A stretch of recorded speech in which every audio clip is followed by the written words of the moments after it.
Жәке, жалпы жағдайыңыз қалай? Мен шақырғаныма келгеніңізге көптен көп рахмет, уақытыңызды қиып. Мен жақында естігем, анаңыз туралы сәл жағдай жақсы емес, ауыр халде деп, бірінші жағдай сұрасқанымыз дұрыс шығар. Анаңыздың денсаулығы қалай? Иә, Жәке, Алла разы болсын.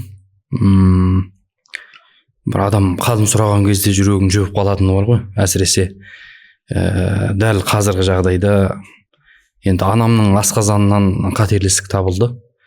Сонымен енді баспаған жерім, бармаған тауымыз жоқ. Бала шағамызбен, әулетімізбен жабылып, кәдімгі ана тахажжудте тұрап, көзден жас парлап, жылап атқан кезде, әр намазда сәждеде ұзақ жатып Алладан сұрап атқан кезде енді халімді жеткізе алмаймын. Біраз уақыт болды сондай халдеміз.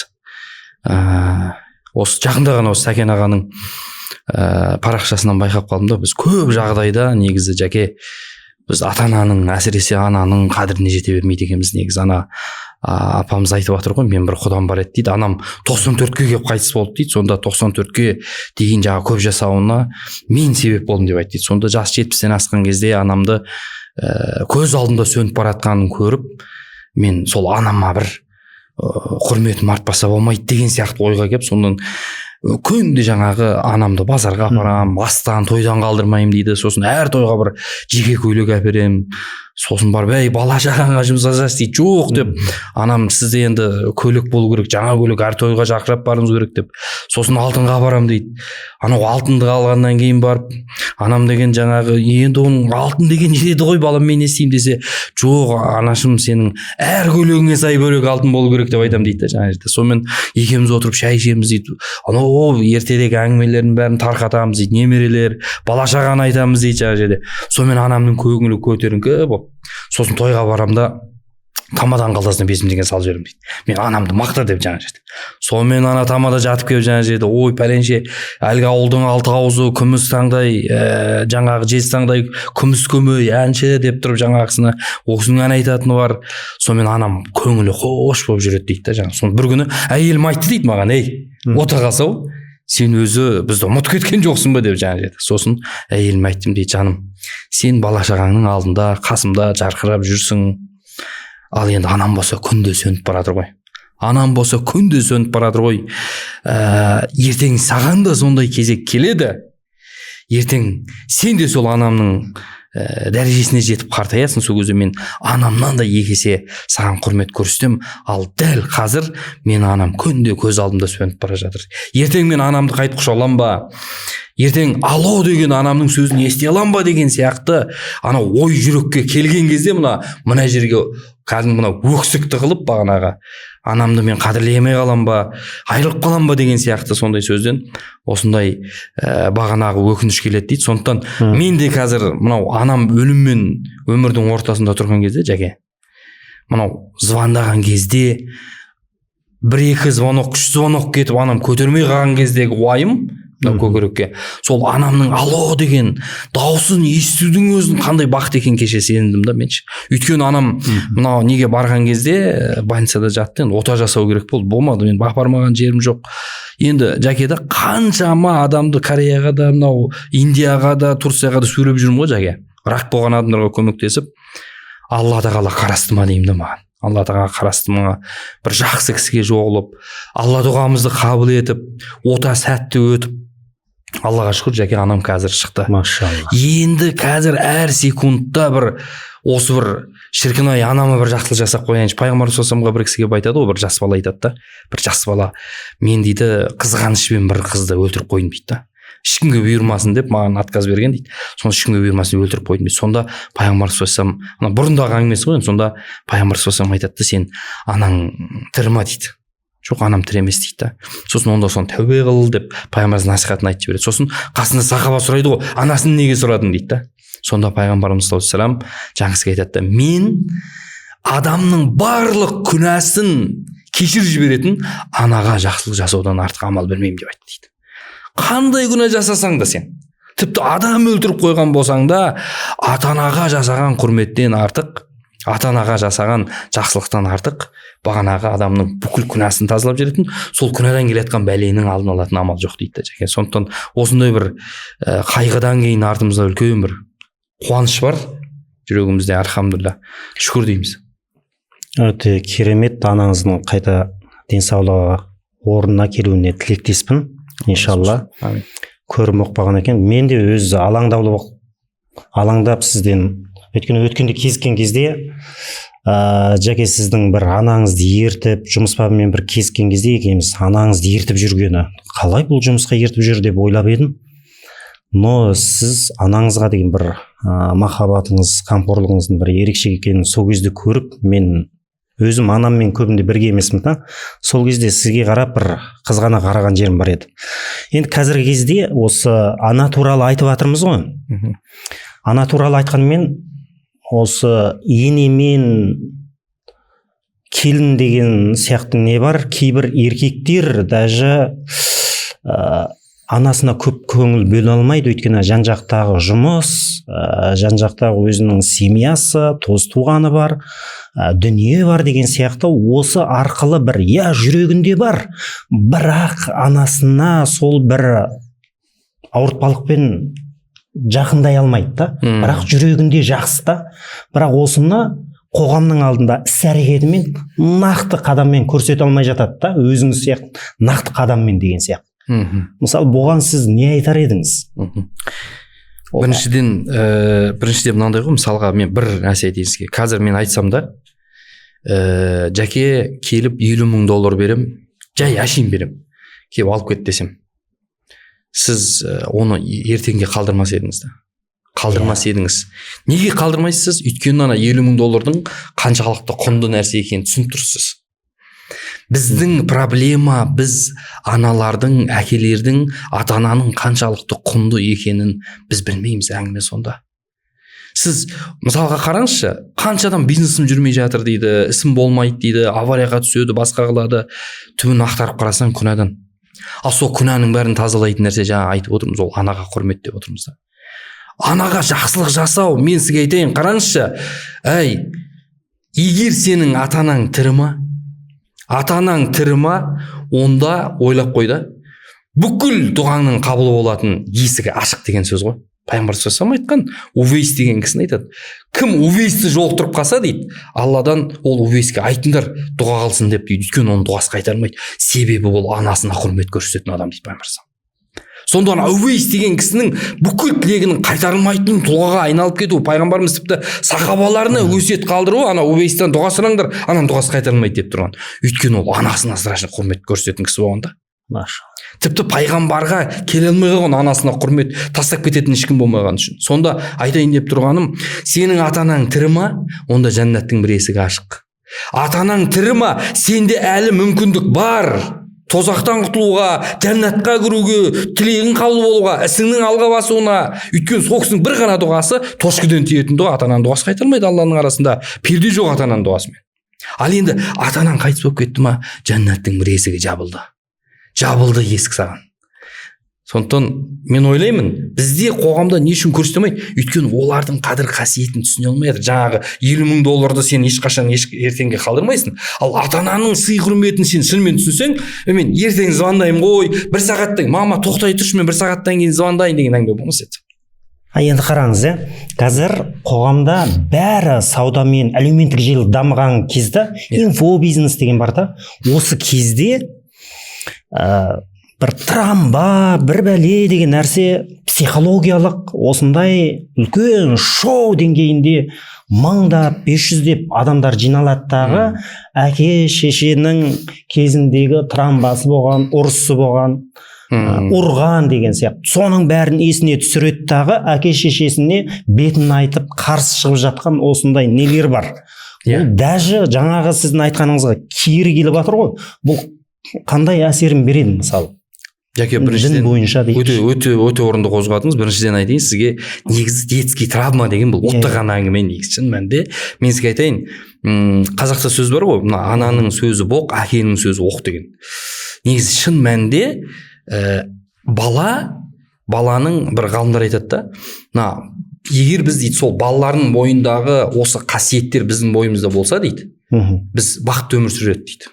Ол қандай десе, балалар ешқашан кек сақтамайды дейді. Әке шешеге де бірін-біріне де кек сақтамайды. Бала деген бірден ұмытып кетеді. Сосын дейді, екінші дейді, тез татуласады дейді.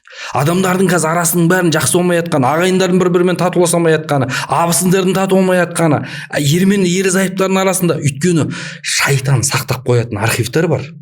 Тек қана негативтер жинап қояды да шайтан. Сөйтеді да, ана ұрысқан кезде сен тура сол ситуациямен ұрысып жатқан жоқсың. Осыған дейінгі шайтанның араларында бүкіл негативті архивқа жинап қойған, сол архивті шайтан ақтарады.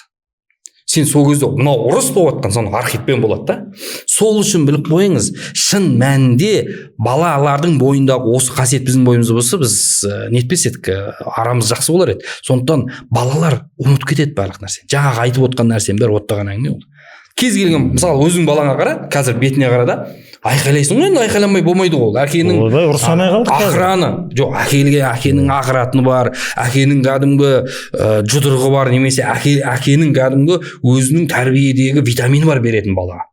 Сол нәрсе болмаса, бала ешқашан дұрыс жігіт болып қоғамда қалыптаспайды, егер ол бала болса тіпті. Енді қараңыз, қызықты, нағызды қараңыз. Балаға ұрысқаннан кейін жайлап қараңызшы, сәлден кейін бала әкесін тепсем құшақтайды. Баланың бойында ыза 1 сағаттан кейін қалмайды, жарты сағаттан кейін қалмайды баланың бойында. Бала деген ол, бала көңіл деген осы. Не үшін бақытты болады? Балалық шақты не үшін аңсап тұрамыз, білесіз ба? Өйткені балаларда кек жоқ, балаларда ыза жоқ, оларда обида сақталмайды балаларда. Оларда уайым жоқ, қайғы жоқ. Сол үшін олар бақытты өмір сүреді. Сол үшін біз балалық шаққа оралғымыз керек. Сол үшін травма деген бәрі өттаған әңгіме ол. Иә, бір тәрбиеде бір қателіктер кету мүмкін, жәке. Бірақ біз тағдыр деген нәрсені де білуіміз керек. Сосын ойлаңызшы, мысалға да мынандай нәрсені қарайықшы, қай әке шеше баласын жаман болсын деп тәрбиелейді? Мысалға да, қай әке шеше? Білімі жоқ шығар, кейбір отбасының білімі болмайды. Мүмкін, иә? Мысалға мынандай нәрсе болады, қараңыз. Ниеті жақсы, бірақ білімі жоқ, ол ұрып соққаннан тәрбие болады деп ойлайтын шығар. Иә, біз мынандай оқиға бар да, жәке. Бір жігіт бар, өлім жазасына кесіледі. Сол өлім жазасына ілгеріде болған оқиға, сол өлім жазасына кесілген адамнан ең соңғы тілегін сұрайды, ол қандай дегенде, анамды алдырыңдар дейді. Сөйтіп анасын алдырғаннан кейін анасын айтады, тіліңізді шығарыңызшы дейді. Сол тілін шығарған кезде анасын тілін тістеп сол жерде жұлып алды дейді. Енді анау қаныш еріксіз болған сондай. Сонда жаңа жерде оңбаған деп жаңағы жерде елдің бәрі жан-жақтан сөйтіп жатқан кезде жаңағы кісіге неге жұлдың дейді, сол кезде айтты дейді. Сіз білесіз ба деп, анашым сіз білесіз ба деп айтты дейді. Мен кішкентай кезімде бір көршімнің жұмыртқасын ұрлап келген кезде, көршіміздің, сіз маған соны қуырып беріп едіңіз ғой. Сол кезде қой деп айтқан кезде мен бүгін өлім жазасына кесілмес едім деп айтты дейді. Сонда ол баланың сондай болып қалыптасуына себеп болып қалды. Жаңағы ана кісінің бойында қателіктер себеп болып қалды. Иә, сондай нәрсе болады. Бірақ қараңызшы, ғалымдар айтады да, тектілік әр адамның өзінен қалыптасады дейді. Мысалы, сен жасың 16-17-ге келдің. Осы жерге қосыламын мен. Иә, тектілік әр адам өзінен. Мысалы, сен әкең алқаш болса, сен ары қарата сен балаң тексіз болады деген сөз емес. Ғалымдар айтады, әр адамның жеке өзінен. Жақында мынандай үлкен генетика, генный инженерияда үлкен жаңалық ашылды, жәке. Әлемде бұл түбегейлі генетика туралы өзгеріс алып келді бұл. Интернеттен қарасаңыздар да болады. Әр адам генін өзі қалыптастырады деген. Қалай дейсіз ба? Мысалы, сіз қазір спортпен айналыстыңыз. Спортпен айналыстыңыз, және сол бір жылға, мысалға, бір жыл белгілі бір деңгейде сіз сол спортивный форманы сақтап тұрсыз ба? Ол сіздің дәл осы қазіргі спортивный формаңыз гендік деңгейге дейін өзгереді екен да. Сенің осыдан кейінгі туылған балаң бұл спортқа жақын бала болады. Өйткені сенің бүкіл сол моментте генетикаң өзгереді. Егер сен оның алдында, мысалы, алқаш болсаң, немесе сен осы сәтте балаң туылардың алдында, мысалға, бір белгілі бір деңгейде генің өзгергенге дейін алқақ болып жүрген адам болсаң, бағанағы ол шынымен балаңа жаңа беріледі. Сондықтан да қазіргі осы өзгерістен кейін біз түсінетініміз, әр адам генді өзі қалыптастырады. Мысалы, мен өзім ата-анамның жіберген қателігінен кейін мен өзім кітап оқып, дамып, жаңағы тәрбиемді түзеп өзгеріп кете аламын. Әр адам қолынан келеді ол. Ата-ананы кінәлап отыра бермейді. В общем, қазіргі тәрбиеге қарағанда кейінгі баланың өзіңе қарсы шығатынына дайын бол дейсіз ғой, иә? Егер осындай тәрбиемен келсе. Иә. Хорошо, жаңа әкенің сөзі оқ деп қалдыңыз да? Иә. Қазір әкелерге қарап отырсақ, қоғамда әкенің статусы төмен деңгейге кетіп бара жатыр. Даже әкені айтпай ақ қояйын, еркектердің статусы өшіп бара жатыр десем болады да. Әйел билеген заман десем болады. Қарасақ, қоғамда өзіңіз қараңыз, сенбесеңіз. Интернеттен, әлеуметтік желіден қараймын, мен сені өстіп тәрбиелеймін, мен сені өстеймін, психологиялық жақтан травмаңды шешем, мықты боласың деген әйел коуч, жаңа сабақ өтетіндер өте көбейіп жатыр. Ал бұл жөнінде енді бүкіл қоғам бет таласып жатыр. Енді осы жөнінде сіз психологиялық жақтағы осындай кейбір сөздерге қандай ой айтар едіңіз? Біріншіден, Жәке, өте орынды. Әкенің статусы еркектің статусының төмендеп баруына баратқанына көптеген мәселелер себеп болып жатыр. Біріншіден, қазір әлемдік статистика, Жәке, 2000 жылмен салыстырған кезде 24-20 жылдары статистика Америка үнемі осындай зерттеулер жүргізіп отырады. Әлемдік тенденция сондай болып тұр. Ер азаматтардың 2000 жылға дейінгі ер азаматтар мен қазіргі ер азаматтарды салыстырғанда 20 жылдың ішінде ер адамдардың тестостероны 30%-ға төмендеп кеткен, Жәке. Ер адамдардың глобально болып жатқан проблема тестостероны 30%-ға төмендеп кеткен. Ол не деген сөз? Еркектің бойындағы еркектің мінез, тестостерон деген еркектің бүкіл күш қуатын қалыптастыратын нәрсе, 30%-ға төмендеп кеткен бүкіл әлемде. Керісінше әйелдер ол 30% төмендесе, оның орнын толтыратын нәрсе бар. Әйелдердің гормондары, еркектік гормондар көтеріліп бара жатыр. Енді оған қосыламын, әйелдеріміз еркек болып бара жатыр. Бір жыныстық неке деген сияқты нәрсенің барлығы осы жайлап этаппен келіп жатқан нәрсе, ол бірден аспаннан түсе салмаған нәрсе. Ал енді жаңағы мынау кейбір кісілер айтып жатқандай, жаңағы әйелдердің неме дейді, жаңағы адам гей болып туылмайды, ол адам гей болып айналып кетпейді, ол туылады деген, бұл қате пікір. Қазір жайлап қарасаңыздар түсінесіздер, ол қате пікір. Адам гей болып туылмайды. Адамның бойындағы гормондардың қалыптасуымен оның психологиясы өзгереді. Жәке. Енді екінші мәселе, біздің қоғамда оған әсер етіп жатыр. Қалай әсер етіп жатыр десеңіз, мынау бағдаршамда, көшедегі светофорда кәдімгі қызылға тоқта, жасылға жүр деген сияқты ереже бар.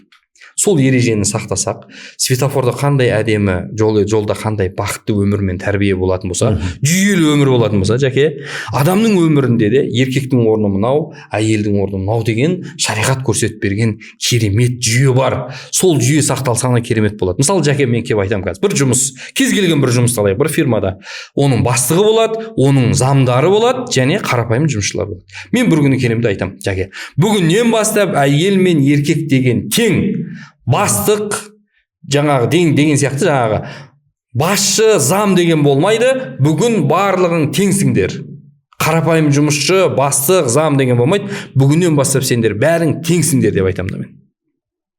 Қалай ойлайсыз, жұмыс жүре ме жерде? Кешікпеген адамды сұрайтын ешкім жоқ, өйткені бастық жоқ. Есепке алатын, жазалайтын ешкім жоқ. Ол жұмыс дәл сол жерде тоқтайды, Жәке.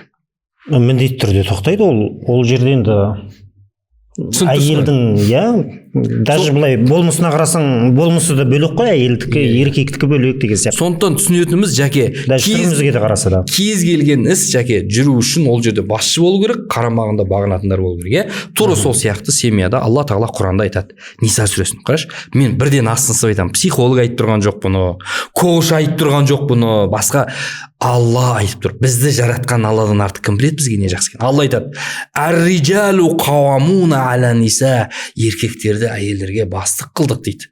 Және риджал деген сөз дейді, бұл дейді қызғанатын, басқаратын, одан биік тұратын деген мағына береді екен.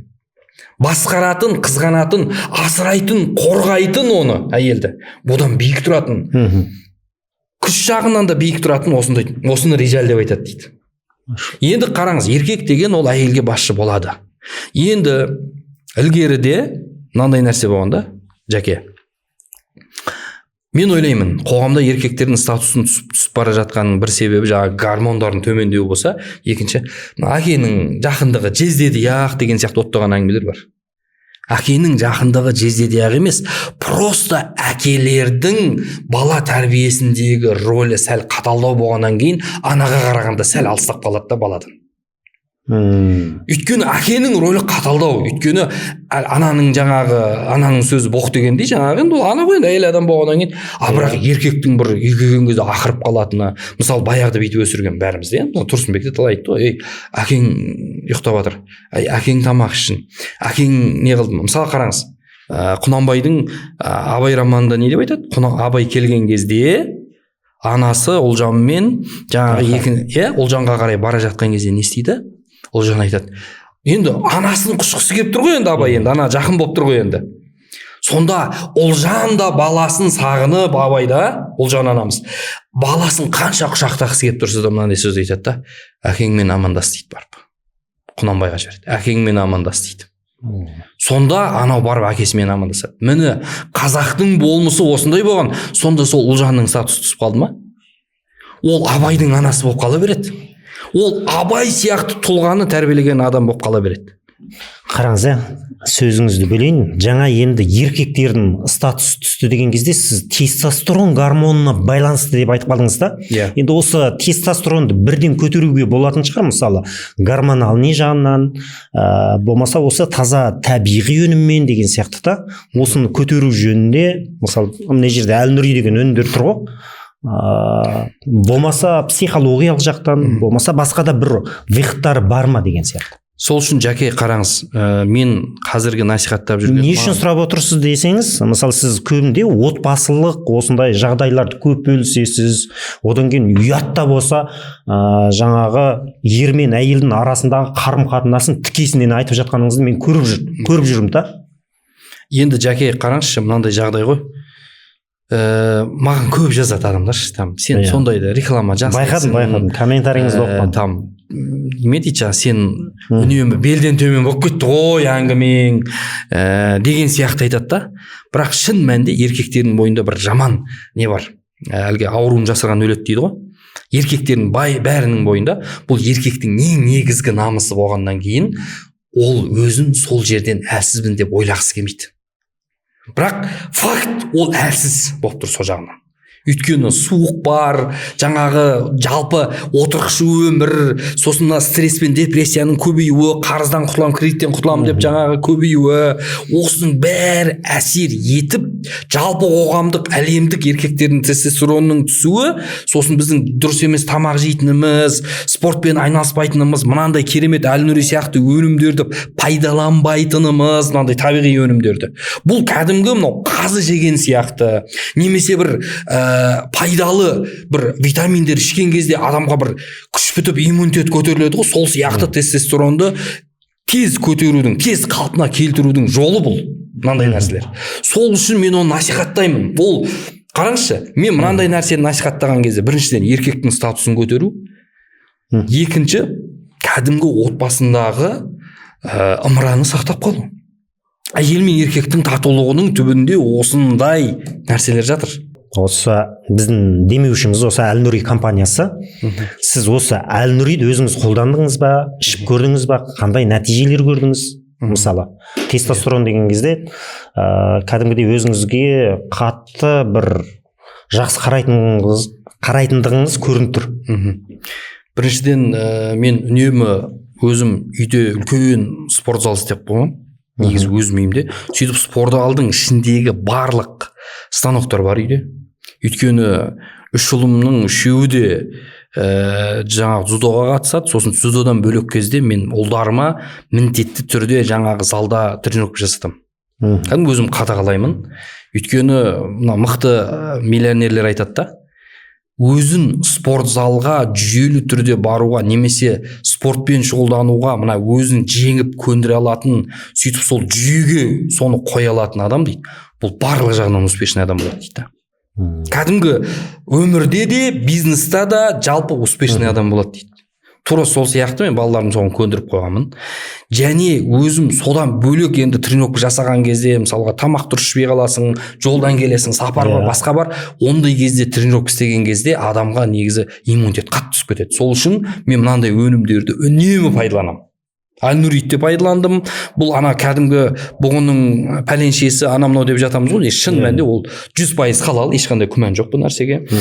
Осы нәрсені пайдаланған кезде адамға бір ерекше біріншіден күш бітеді, екіншіден тренировкаға жалпы мынандай ғой, тестостеронның көтерілуі адамның бүкіл позитивный ойлауына және жұмыстағы шеберлігіне қатты әсер етеді.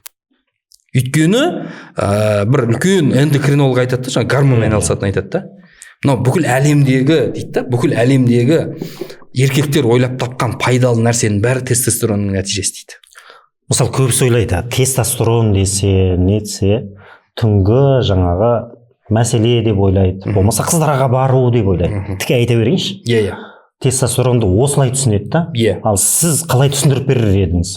Бұл енді әлемдік эндокринологтардың немесе осы тестостерон деген гормонның төңірегіндегі ғалымдар мен профессорлардың ортақ түйіні сондай. Тестостерон деген бұл ер азаматтың мінезі, ойлау жүйесі, психологиясы, кімді ұнатып ұнатпауы, тіпті мынау жұмыстағы шеберлігі, оның күш қуаты, төсектегі күш қуаты, әйелмен қарым-қатынасы, тіпті бизнестағы оның жетістіктеріне тікелей әсер ететін гормон тестостерон деген.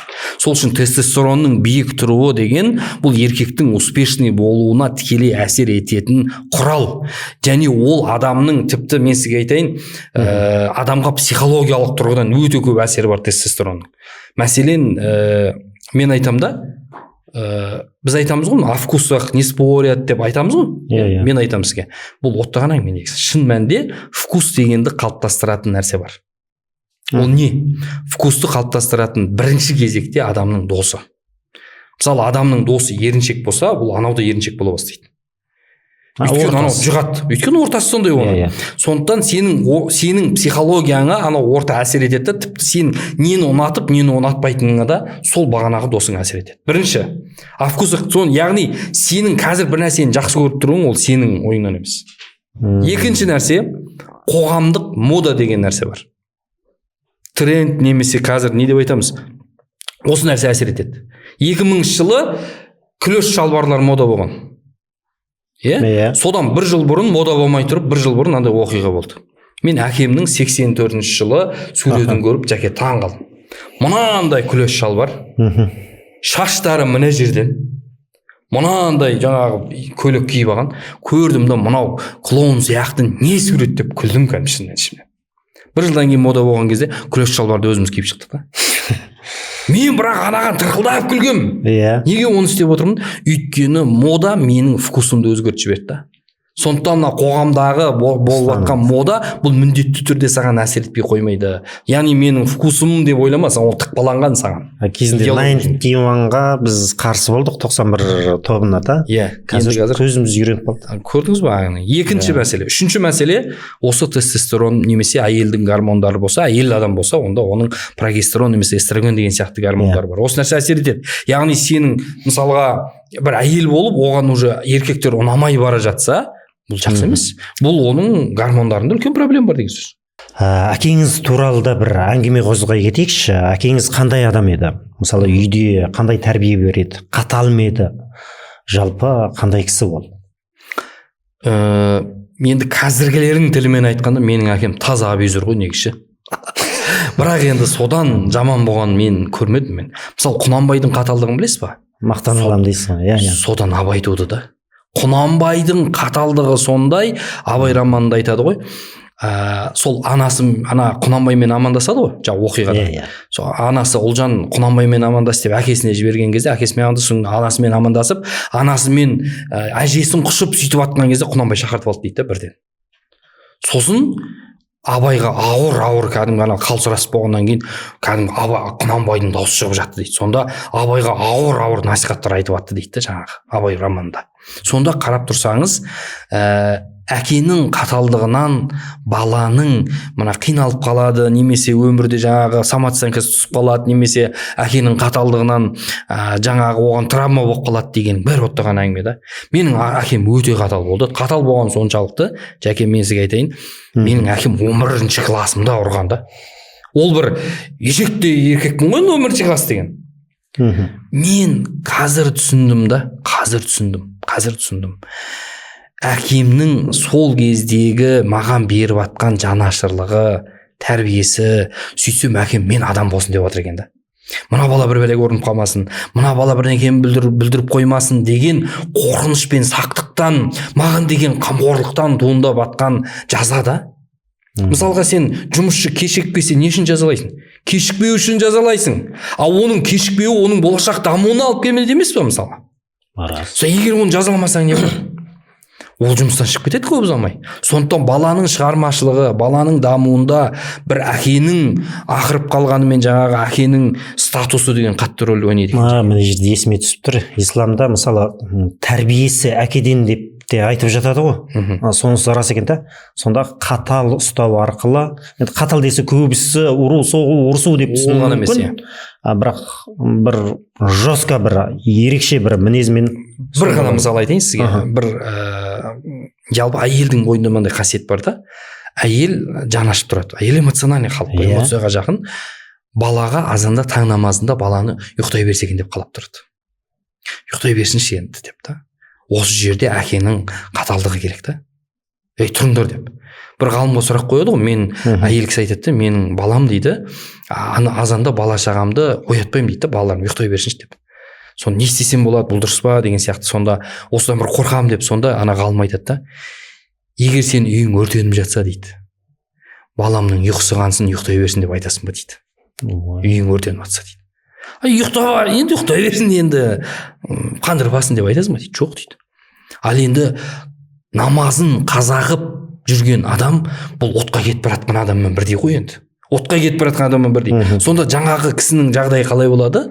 Сен балаңа солай қара дейді да. Бұл баланы мен ертең отқа тастап қоймайын дегенмен қарасаң, сол кезде ғана сен оны үшін. Сондықтан бұл жерде жанашырлық оны ұйықтай беру емес.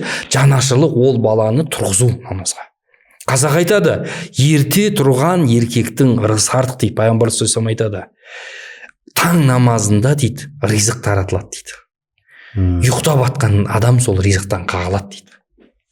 Хадиске сүйеніп қалыңдар. Сондықтан біз түсінуіміз керек, ол бала ерте тұру, ерте іс бітіру деген нәрсе, бұл кәдімгі ризықтан қағылу, бұл бизнестің жүрмеу деген сияқты мәселеге алып келетін нәрсе. Енді әкенің орны мен шешенің орнын қандай жақпен бағалайсыз? Мысалы, әкесіз өмір сүргендер қалай болмақ? Әдемі сұрақ.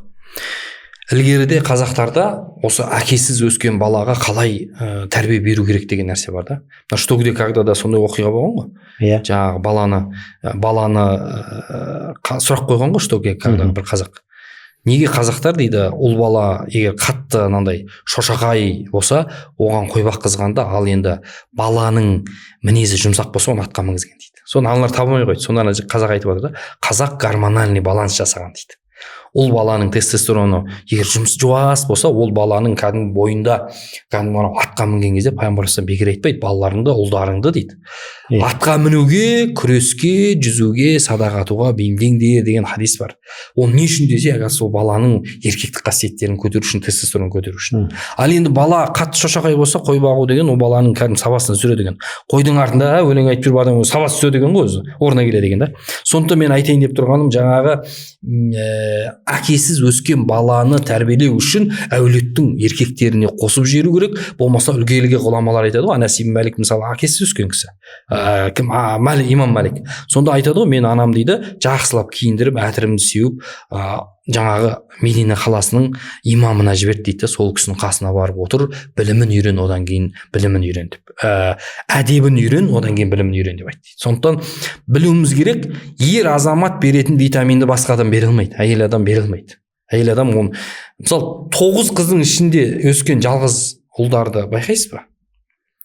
Егер ол әулеттің ерлерімен араласпаған бала болса, 9 қыздың ішінде өскен жалғыз ұл, қоғамға қатты неғылмай солардың арасында отыра беретін болса, ана ұлдың көбісінің бойында бір андай қатын сияқты қылықтар пайда болады.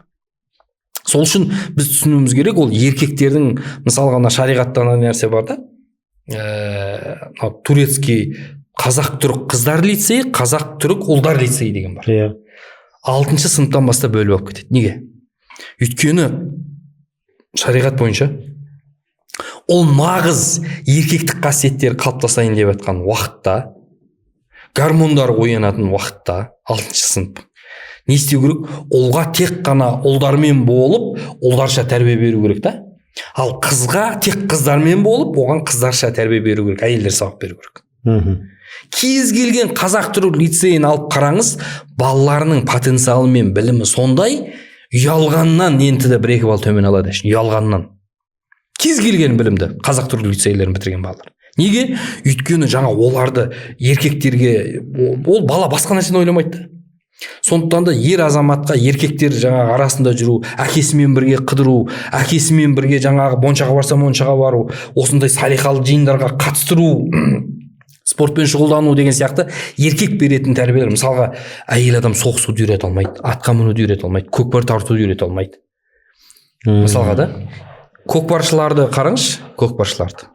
Кез келген қыз ауылдың көкпаршылары сияқты мінезді, білекті жігітке тұрмысқа шыққысы келеді. Кез келген қыз сондай. Мысалы, қазір мен жерде айтсам да, өте сұлу кукла 5 жігіт тұр. Кукла 5 жігіт тұр, өте сұлу. Бірақ өте жуас. Ақшасы көп шығар. Ақшасы көп болсын тіпті. Мына жерде бір жігіт тұр. Түрі орташа, бірақ өте мінезді, спортивный. Мен сізге айтайын, мына жігіттің артынан кетеді. Қыздардың неге? Өйткені әйел адамның ішкі потенциалы немесе ішкі гормондары негізі өзін басқаратын, оны қызғанатын, оны қамқорлығына алатын сондай мінезді еркекті қалайды. Бұл табиғат. Алланың жаратып қойған. Негізі жеме-жемге келген кезде әйелге достойный еркек керек дейсіз ғой. Негізі көп әйелдер ақша дүниеге жақын болып кеткен. Бұны жоққа шығарылмаймыз. Мысалы, қараңыз, енді балалардың тәрбиесі жөнінде біраз нәрсе айтайық деп отырмыз ғой. Осы қыз бала мен ұл баланың несін енді 6 класста бөлу керек дедіңіз. Қазақ түрік лицейі осы жағын қатты қадағалаған. Енді біздің мектептің бағдарламасына қарасаңыз, мектеп бойы бітіргенше даже университетте де бірге оқи береді да. Енді осы жерде кейбір хейтерлар бұл дұрыс емес, кейін дұрыс жігіт таңдай алмай қалады, болмаса жігіт дұрыс қыз таңдай алмай қалады. Сол жерде араласу барысында бір-бірін түсініп, жақсы қоғамға сесіп кете алады деген пікірді де естіп жатырмыз. Бұған сіз қалай қарайсыз? Біріншіден, Жәке, бұл қазақ қоғамында жаңадан пайда болған тәжірибе емес, 90-шы жылдардан кейін мына қазақ түрік лицейлерімен кірген нәрсе емес. Мен тарихтан айтайын сіздерге, осыдан 50-ші жылдары қазақ қоғамында айтыс болғанда былай істейтін болған. Қыздар киіз үйдің ішінде, жігіттер сыртында отырып айтысатын болған. Сондықтан бұл мен тіпті тарихи суреттер көрсете алам. Қыз жібектің киносынан да көруге болады. Еркек неде отырады? Самаурыннан шай құйып отыр да. Көрініп тұр да. Әйелді анерге отырысып қойып, бүкіл еркектердің көзін сол әйелге қадатып отырып қойған жоқ та. Еркек өзі шай құйып отыр да. Кәдімгі қазақтың тарихы бұл аспаннан түскен нәрсе емес. Бір жерде мойындауымыз керек нәрсе. Мүмкін бұл мұсылман деген, ислам діні деген 6-шы ғасырдан болса, осы жылға дейін ислам мемлекеттерінің бәрінде ол дамыған кез келген, ол жаңағы Біріккен Араб Әмірлері, Катар, Кувейт, Саудия, Турцияда бұл кәдімгі қалыптасқан. Мысалға, әлемдік, білесіз бе сіз, әлемдік мықты премьер-министрлер дайындайтын Лондонда не бар, үлкен университет бар. Тек ер балалар оқиды. Және олар тек қана министрлер мен премьер-министрлер дайындайды. Кәдімгі. Және ол тек қана ұлдарға сабақ береді да, сөйтіп сол ұлдарды сондай чиновник қылып тәрбиелеп шығаратын мектеп. Сондықтан біз бір нәрсені түсініп алуымыз керек. Бұл әлемдік тәжірибеде тек қана ислам дінінде емес, христиан дінінде бұрыннан келе жатқан, және әлемде өзінің нәтижесін берген, бүгін ғана пайда болған нәрсе емес, қазақтың дәстүрінде де салтында да бұрын болған. Мысалы, қызға 40 үйден тыйым деген нәрсе осы уақытқа дейін қызды қорғалды ма қазақта? 40 үйден тыйым деген сол еркекпен араластырмау. 40 үйден тыю деген тек қана өзің тыймайсың, сенің әулетіңде, көршіңде басқа да тыя береді оны. Ана қыз қайда, ана қыз қай жақта жүр деп. Айдаладағы біреудің қызына уайымдау, ол қызға 40 үйден тыю деген, айдалада 40-шы 39-шы үйдегі біреу уайымдайды ана қызды. Мысалға да. Сондықтан бұл жерде бағанағы ер мен әйелдің бөлек оқуы деген тәжірибе жүзінде, мысалы қазақ түрлік лицейінің бітірген қыздардың қайсысы құрып қапты? Немесе соны бітірген ұлдардың қайсысы отбасын құрамай қалыпты? Мен сізге айтайын, қазір жоғары жақта отырғандардың көбісі сол жерде бітірген жігіттер мен қыздар отыр. Өйткені аналардың потенциалы, олардың білімі, олардың тілді меңгеруі, олардың саясатты меңгеруі, мен сізге айтайын, ол ең жоғары деңгейде. Иә. Өйткені бұл сұрақты не үшін қойып отырмын? Мектеп жасындағылар даже көтеріп қойып жатыр, сол жерде бұзылып кетіп жатыр. Одан бөлек жаңа педофил деген нәрсе қаптап кетті. Даже өзімізде ұл қызымыздан алаңдайтын болдық. Даже еркекке деген бір жау шапқандай сондай бір көзқараста пайда бола бастады. Анау педофил емес пе екен деген сияқты да. Енді мысалы осындайда бір қоғам қалыптасып келе жатыр қарасақ та. Біріншіден осы педофил деген мәселені қайдан шығады деген нәрсеге оралайықшы. Біріншіден қарапайым ғана сөзбен түсіндірейін. Ер азаматтың 12 жастан бастап нәпсі оянады. Еркектік қасиеттер оянады. Қыз баланың сол 12 жас, 13 жастан бастап енді ұл сөздің ұяттығы жоқ, етеккірге келіп жаңағы әйелдік қасиеттер ояна бастайды. 14-те отау иесі деген сияқты. 19 жылғы статистика бойынша 215 қыз оңтүстік Қазақстанда екіқабат болып қалған 14-ке дейін. Көрдім жаңа. 14-ке дейін. Бұл қазір бүкіл Қазақстанға шағып жүрсек өте қиын статистика негізі. Бүкіл Қазақстанда бар ондай. Мен әшейін оңтүстіктің ғана. Ал енді мынау ыстық жақта жеміс жидек тез пісетін сияқты қыз да тез піседі. Енді бір сізге айтайын. 12 жастан бастап оянды ма, сол жастан бастап ер азаматта бір қызды қалау деген нәрсе, қызда ерді қалау деген нәрсе пайда болады. Енді сізге айтайын. Ашаршылық. Елестетіңіз, ашаршылық. Енді сол ашаршылық болып жатқан жерде елдің бәрі ашаршылық заманда адамды жеді ғой. Сондай аш қоғамда бір кісі етті пісіріп алады да, былай табақтың үстіне қояды да, ана көшеден бүйтіп жүріп өтеді. Ар өтеді, бер өтеді, бірақ жеуге болмайды деп қойғанда елдің бәріне. Қалай ойлайсыз? Осы ет алып өткен адам еті аман бола ма, және өзі аман бола ма сол адам? Қалай ойлайсыз? Қатты аш болса, конечно, талап жеп қояды ғой, оны ұрлап болса да, өлтіріп болса да, қандай бір жолмен. Өйткені очередьке шыдай алмаймыз ғой қазір. Көрдіңіз бе? Анау аштық бар. Енді жәке ойлаңыз. Қыздың еркекті қалауы деген нәрсе, әйелдің, ер азаматтың қызды қалауы деген 12 жастан бастап оянатын болса, ол мен сізге айтайын, түбінде көз алдында, мысалы бір әдемі қыз, әдемі киініп алған мектепте күнде ары бері жүрген кезде, оның жыныстық аштығы деген нәрсе бар да енді. Қызда да, ұлда да бар. Ол нәтижесін бермей қоймайды. Бір нәрсені түсініп алайықшы, біз не үшін туған күн ұйымдастырады, не үшін жаңағы бейілді ұйымдастырады, не үшін банан бәрін жауып тастап жаңағы дискотека ұйымдастырады, бұның бәрі не, мақсат не өзі? Бір кісі айтады ғой, күнде вечерге барайық деп едік дейді, соны айтып сұрайды, не вечер не істейсіңдер дейді. Сөйтсе енді жаңағы тамақ ішеміз, тамақты кафеден салып үйде жей берейік та. Жоқ, сонда енді түпкі мақсаты кез келген сол вечер немесе жаңағы сондай жиынға бара жатқан немесе түнгі клубқа бара жатқан адамның, ұлдың да еркектің де бірақ мақсаты бар. Түбінде сол жыныстық аштықты қанағаттандыру жәке. Сондықтан бір түрмеде отырып, 5 жыл, 6 жыл түрмеде отырып, әйел көрмеген еркек. Аш, әйел жоқ, семьясы жоқ.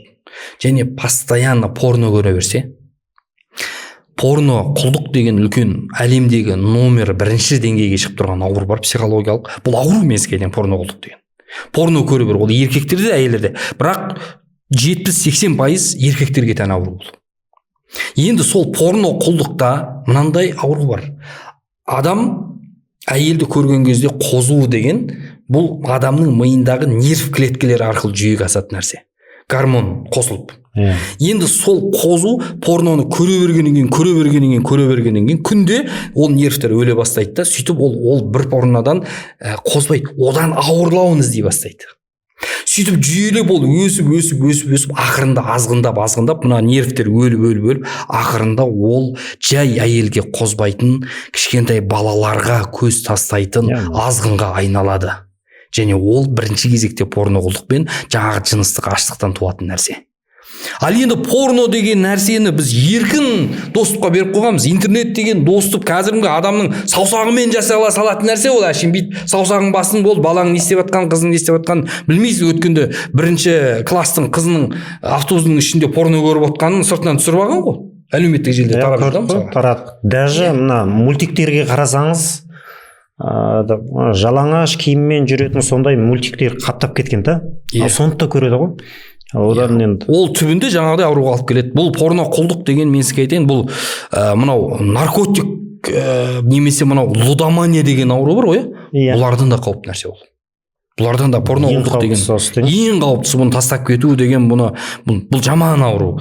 Бұл әлемде дәлелденіп қойған өте страшный ауру. Осы порно деген нәрсені ашық таратып көрейікші. Осы ұл бала мен қыз баланың арасын бір алшақ тастап қоятындай ма, осындай бір ойлар келіп жатыр да қазір маған.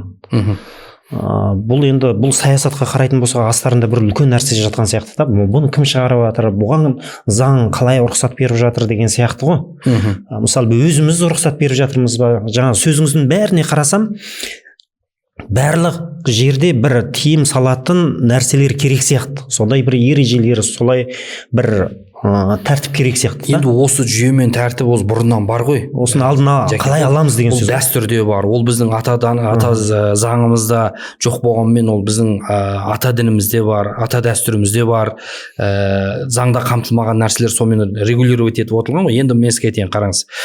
Біріншіден порноқұлдықтан құтылу үшін бірінші кезекте балаға да қызбен де әке шешесі жұмыс жасау керек. Онымен жұмыс жасау үшін енді мен сізге айтайын, біздің қоғамдық саясатқа қарасаң, оларға презерватив таратып, соны керісінше ашып үйрететін сабақтар өтімен айналысып жатыр ғой. Шын мәнінде ол ғалымдар айтады ғой, зинақорлық деген дейді, баланың жыныстық білімдері үйленуге дейін ол балаға жетіп қоюынан басталады дейді. Зинақорлық деген. Яғни бала үйленгеннен кейін білу керек нәрсені ерте білгеннен кейін ол нәрсеге қол жеткісі келеді ғой енді ол. Тыйымның дәмі тәтті дегендей, тыйымның дәмі тәтті болғаннан кейін ол тыйым салынған нәрсе болып есептелгенмен ол бәрібір балаға немесе жаңағы жыныстық несі 12 жастан бастап оянған кәдімгі полноценный еркекке немесе әйелге ол әсер етпей қоймайды ол. Міндетті түрде ол психологиясына да әсер етеді. Енді бірінші мәселе бұл жерде әке шеше жұмыс істеу керек. Екінші, пайғамбар саллаллаху алейхи вассалам хадисінде айтады, қараңызшы, көзді тыйып үйрену керек еркек. Қараңыз, пайғамбар саллаллаху алейхи вассалам хадисінде айтады. Кім дейді, харамға қараудан көзін тыйса, оған құлшылықтың ләззатын сездіреді Алла дейді. Көп адамдардың намазына мән кетіп, мағына кетіп, құлшылықты бір зарядка сияқты оқып тастап, тез намазды бітіріп тастап, жаңағы киноға кетіп қалу деген сияқты мәселенің пайда болуы, бұл құлшылықтан ләззат кеткен. Неге ләззат кеткен? Өйткені көзімізді біз әлеуметтік желіде еркіндікке сақ қойғанбыз, қарай береміз. Көптеген ажырасудың негізгі себебінің біреуі осы, өзінің еркегінен де басқа еркекті қарап, өзінің еркегінен мықты денелі, өзінің еркегінен мықты бағанағы еркекті көргеннен кейін түбінде сол бір еркек менің идеалым, соған мен болуым керек қой деген сияқты ой туады ғой енді. Мысалы қазақтың даласында күйме деген болған жәке. Не ол күйме деген? Күйме деген түйенің үстіндегі түгел жан-жағы қоршалған, әйел ішінде орамалсыз отыра беретін сондай бағанағы құрылғы. Ол кәдімгі әйел баланы күннен де оның ішіне бөтен еркектердің көзінен де сақтап тұратын нәрсе болған. Сондықтан ол қазақ үшін бір таңсық нәрсе емес. Қазақтың қызы ешқашан орамалсыз жүрмеген. Енді келесі мәселе жәке. Келесі мәселе, балаңыздың телефонына арнайы настройкалар қойыңыз. Родительский контроль деген нәрсе бар. Зерттеңіз, үйреніңіз, және баланың кәдімгі сондай сайттарға кіре алмайтындай деңгейде арнайы сөздер бар. Сол сөздерді қойып қойсаңыз, оны терсе де Google'дан басқа қылса да ол шықпайды. Немесе сізге уведомление келіп тұратындай арнайы приложениелер бар, және сотканың, айфонның өзінің настройкалары бар. Соны жасаңыз, қадағалаңыз. Одан кейінгі мәселе, оның зияны туралы жаңағы шариғи насихаттарды оқу керек деп ойлаймын. Өйткені басқа жерде оның зияны туралы бір керемет насихат жүріп жатқан жоқ. Өйткені порно индустрия деген нәрсе ол күннен күнге дамып бара жатыр. Бұдан өте көп ақшалар жасалып жатыр. Тіке зинаның апаратын жол ғой. Апаратын жол. Көп семьяның ажырасып кетуі, көп семьяның азғындауы, педофилдердің пайда болуы, жаңағы кейбір әйел мен еркектердің төсекте ләззат ала алмай қалатын деңгейіне дейін келуі, сосын айтпақшы, порноқұлдық деген тестостеронды қатты түсіріп тастайтын нәрсе. өте қатты тестостерон деңгейін түсіріп тастайды. Порноны көре беру бұл жаңағы түбінде ол адамның қалыпты деңгейден тестостерон төмен түсіп, ол өмірден түңіліп, сондай жағдайына алып келеді. Енді осы порно демекші, бұдан да бөлек гендерлік саясат жүріп жатыр ғой көз алдымызда. Мысалы, осыған көзқарасыңыз қалай? Осы жастарымыздың бәрі даже соған кетіп бара жатыр десек те болады. Сырға тағу, бетін бояу, бір қыз сияқты жүруді айтпай-ақ қояйын. Иә. Даже осы саясат жөнінде сіздің көзқарасыңыз қалай? Ар жағында не жатыр деген сияқты. Қандай зиянын әкеледі бізге деген сияқты. Біріншіден, мына именно лесбияндардың осы жақында құрылтай өтеді деп өте айқай-шу болды ғой. Енді сол жерде енді өзіңіз байқасаңыз, неге осы лесбиян гейлердің қауымдастықтары неге дәл солар гендерлік теңдік дегенді қорғап жүр? Неге солар қорғайды гендерлік теңдікті? Өйткені түбінде лесбияндардың көбеюінің және гейлердің, голубойлардың көбеюінің негізгі ошағы осы еркек пен әйелдің теңдігі. Осыны қазақ қоғамы түсінетін кез жетті ғой негізінде, Жәке. Мен осыны шырылдап қанша болды айтып жүргеніме да. Түсіне алмайтыны, өткенде бір орамалдағы қызға не жоқ ой, Құдай-ау, әйел мен еркек тең дей ма бірдеңе. Маған орамалдағы қыз айтады да, мен айтамын, тең бола алмайды. Құдай, Алла Құранда айтып тұр да. Әйелдің де, еркектің де бір-біріне хақылары бар дейді. Әйелдің еркекте хақылары мен міндеттері де бар. Әрі олар бір-бірінен артық дейді. Еркектерді біз әйелдерден артық қылдық деген аят бар Құранда. Еркектерді әйелдерден артық қылдық. Сондықтан осы жерде түсініп алуымыз керек. Біз ана интернетте де жүр ғой, біз мысалға әлемде дейді да, әйгілі футболист болсын, әйгілі шахматист болсын, әйгілі ғалым, физик, бәрі еркектер да. Тіпті дейді, керек десеңіз, бір дұрыс әйгілі әлемге атақты неде жоқ дейді да. Кәдімгі шеф-повар да жоқ дейді. Неге жоқ? Өйткені шын мәнінде түбін ақтарсаңыз, ер азаматтардың потенциалы биіктеу болады, оны мойындауымыз керек. Ол енді деген сөз мен анандай емес та, жаңағы үйде жататын, түкістемейтін еркектер жоқ деген сөз емес ол. Мәселе Құдай түбінде солай жаратқан. Еркек егер шынымен өз потенциалын дұрыс пайдаланатын болса, осы нәрсеге жетеді. Бірақ гендерлік саясаттың ар жағында мындай проблемалар жатыр, Жәке. Бірінші, лесбияндар мен голубойлар көбейеді. Екінші, ол қоғамда лесбияндар мен голубой көбейетін болса, ғалымдар айтады ғой, гендерлік саясат қай қоғамға ене бастайды, сол қоғамда ұрыс көбейеді дейді. Өйткені осыған дейін мен күйеуімді сыйлауым керек, күйеуім менің идеалым, күйеуім менің жаңағы ол балалардың әкесі деп тұрған кезде, мына жақтан біреу келеді да, ей, сен әйелдерге дұқ береді да, бүйтпей, сен ол әйел деген ол төмен деген сөз емес. Әйел деген тек қана ыдыс-аяқ жуып, тамақ істеп жату керек деген сөз емес. Шариғатта әйелдің статусы еркектен биік болып кететін жерлер жоқ емес қой. Жоқ емес. Мысалға, бала тәрбиесіндегі орны шын мәнінде негізгі тәрбиенің 70% әйелге тіреліп тұр негізі шын мәнінде. Процесс. Өйткені көп ғұламалардың, қари ғұламалардың анасы қари болған да. Қари ғұламалардың бәрін барып қарасаң, анасы қари болған, анасы ғұлама болған, анасы мысалға шәкәрімнің негізгі шәкәрім болып қалыптасуына себеп болған Төле биге. Шәкәрім айтады ғой, анам дейді мұхтасарды жатқа білетін дейді. Мұхтасар ол кісі мынау кедей деген рудан шыққан, мынау кіші жүздің ішіндегі жаңа Алла берген деген ақсақалдың өте өзі болыс болған, би болған кісінің қызы болған да. Текті жердің қызы болған. Және Мұхтасарды жатқа білген деген бүкіл фиқхты жатқа білген кісі болған. Содан шәкәрім шығып отыр. Абайда да әжесін көп айтады ғой. Сондықтан біліп тұрғанымыз, Жәке, бұл жерде әйелдің ол тәрбиесінде бір артық жерлер көп, бірақ ол деген сөз жаңағы әйелді гендерлік теңдік деген әркім өзінің функциясын атқару емес, әйел адам еркектердің де функциясын атқара алады деген нәрсеге алып келіп, бірін-бірімен қырғын айқай-шуға беріліп жатыр да. Енді осы жерде әйелдер енді асыраушы рөліне ауысып жатқан жоқ емес қой қоғамда. Осындай рөлге ауысып бара жатыр. Енді бұл жақты ажырасуға да апарып жатыр, бір-бірімен дұрыс болмай жатыр, ал кейбіреу көніп жатыр деген сияқты да. Осы жөнде қандай пікір айтар едіңіз? Жәке, неге еркек көп ақша тапса, ол келеді да әйеліне жаңағы көлік әпере бастайды. Еркек көп ақша тапса шетелге қыдыра бастайды бірге. Еркек көп ақша тапса жаңағы бизнесті дамыта бастайды. Сөйтіп үйін әсемдей бастайды. Әйеліне әшекейлер, сыйлықтар әкеле бастайды. Еркек ақша көп тапса осындай нәрсе пайда болады. Ал енді әйел көп ақша тапса, сөйтіп еркек сол жерде ақша таппай, әйелдің мынандай да семьяда бір нәрсе біліп қоюымыз керек. Әйел еркектің рөліне шыққан кезде еркек қатынның рөліне, әйелдің рөліне түседі. Ол гарантированный нәрсе. Өйткені минус пен плюс бірін-бірін тартады, бірақ плюс пен плюс ол бірін-бірін тебеді жәке. Бұл табиғи заңдылық. Егер еркек те, әйел де бір статуста болса, көп ұзамай ажырасады. Сондықтан семья сақталу үшін еркек қатынның рөліне түседі да, әйел егер ақша көп тауып еркектің рөліне өтсе, еркек әйелдің орнына түсе бастайды. Тестостерон түсе бастайды. Сондықтан бір нәрсені біліп алуымыз керек. Әйел адамдар почему-то көп ақша тапса, еркегін қуып жібереді. Неге еркек көп ақша тапса, ол әйелін дамытады, астына көлік әпереді, бірақ әйелдер көп ақша тапса, сен маған не үшін керексің дейді.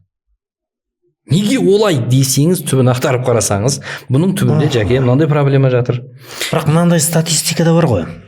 Қараңыз, ғалымдар енді зерттеп көріпті, қайдан оқыған білмеймін.